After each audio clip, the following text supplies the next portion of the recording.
Hi FYE 110 students. I wanted to make this quick video to share my thoughts on week one with you and to build on the FYE success tips by giving you a couple of my own so that you can get off to a fast start.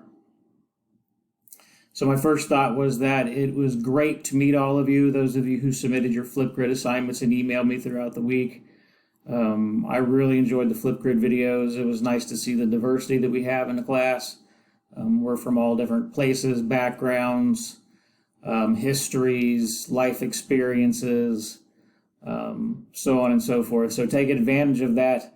It's one of the few times that you actually get to be immersed in a diverse atmosphere. So respect it and enjoy it and learn from it, because it'll make you a much more employable person if you value and utilize diversity. If you haven't submitted your Flipgrid video, you still have time to do that, so please do. If not, and you missed that assignment, know that every week at the end of the week you'll have a weekly exit ticket on Flipgrid where you'll talk a little bit about yourself and things that you're doing. So there's those opportunities. Thought number two is many of you are off to a great start. I graded a lot of assignments this week, your FYE success tips and Dr. Chu introduction videos. I really enjoyed reading what you had to say. For the most part, almost all of you are writing at the college level, you're responding at the college level. And so for those of you who didn't quite hit the mark, I feel like I gave you the feedback that you needed and examples of what I was looking for so that going forward you can hit the mark. But if you have not submitted your assignment yet, it's okay. You still have time. As of right now, it is 1:30 on Sunday, so assignments aren't due till 11:59 p.m. tonight, depending on when you're watching this video. So good job for getting off to a great start. Again, if you didn't get off to a great start, it's still early, and like I said from the beginning, it's easy to get caught back up. Okay, my third thought builds off of that, which is always read your feedback that I'm giving you, because I take the time to tell you what you're doing well and areas that you could improve. And so that's really important that you're getting that feedback. Like I said, I always try to leave an example if you totally miss the mark of what I'm looking for. And so do that. I'm also commenting in your journals for the most part. And what I do with that is not necessarily like critique what you say so much as just try to connect with you on some level, give you my thoughts and share some resources. And so take that feedback for what it's worth. It's just a way for us to connect. And my last thought is that how sorry I am that the Wednesday Night Live link didn't work for most people. Some people were able to get on, most of you weren't, and I'm really sorry about that. But I think I got it fixed. So let me show you that real quick. If you go to our Blackboard course and you go to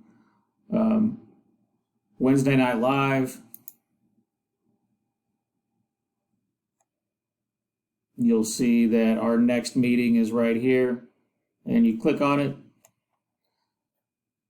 So now it's embedded in our course. Another way you could get to it, I put another link in here, is to go through our office hours, my office hours. So here's another link to the Wednesday Night Live. Again, that's between 6 and 8. So there are actual 2 links to get to Wednesday Night Live. If you just want to meet with me during an office hour, then here are my office hours, and you click on the Starfish link, and it'll take you to where you make an appointment with me. When we make this appointment, we don't have to do it on Zoom. We can have our appointment through email, or I can call you on the phone. So when you make your appointment, it'll give you these 3 options, and you pick the one that's best for you, and I'll make that happen when you want to meet with me during these hours.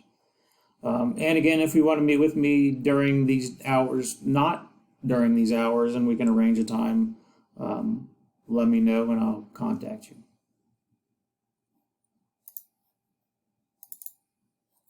So there, I think that's my insights from week one. So I wanted to build off of the tips FYE success tips. I really enjoyed reading your tips, the tips that you got from your friends and the family, and the ones that you chose from the handouts in the textbook. You did a good job talking about those and about how you are going to apply those tips.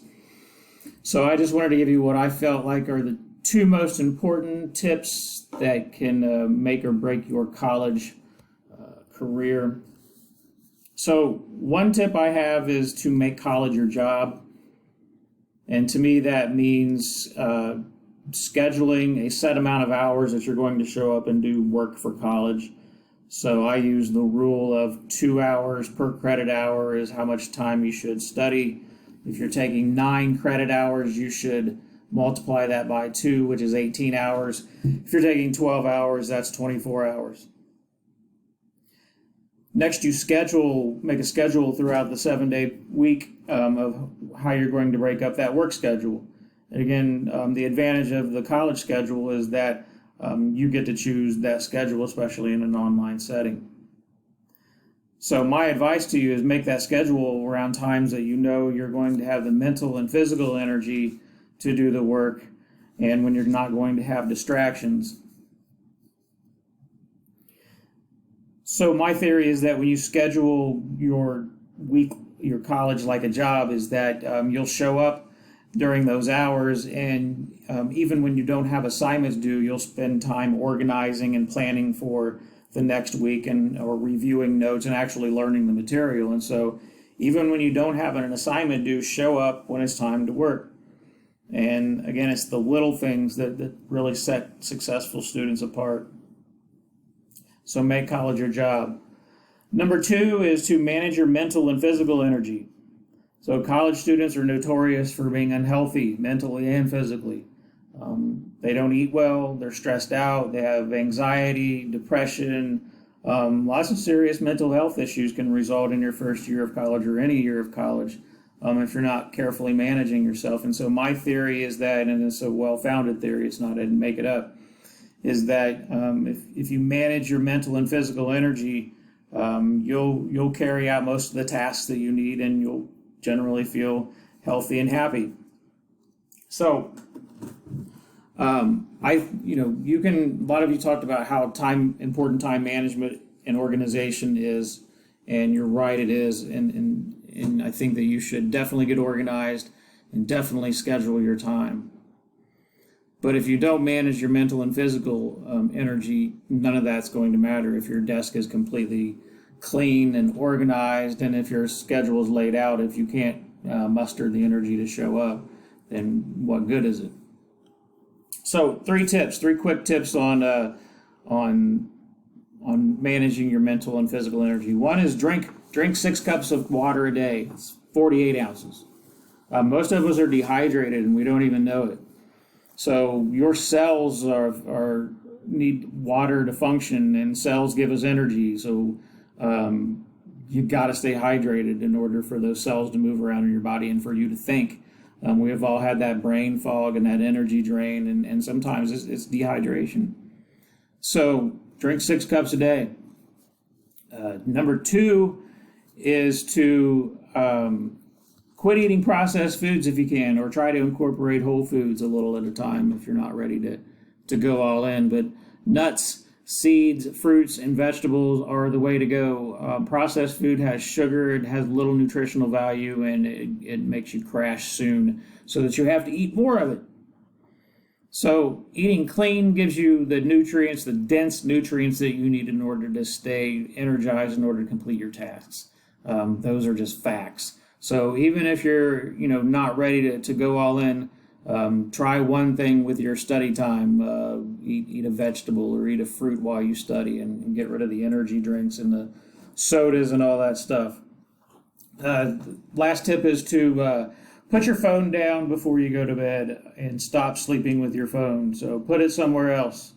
It's pointless, I think, to constantly check your phone before you go to sleep, because we all know that we get wound up when we start scrolling through Twitter or timelines and so on and so forth, or read something that bothers us or even excites us. It makes it hard to go to sleep, and you're affecting your sleep quality.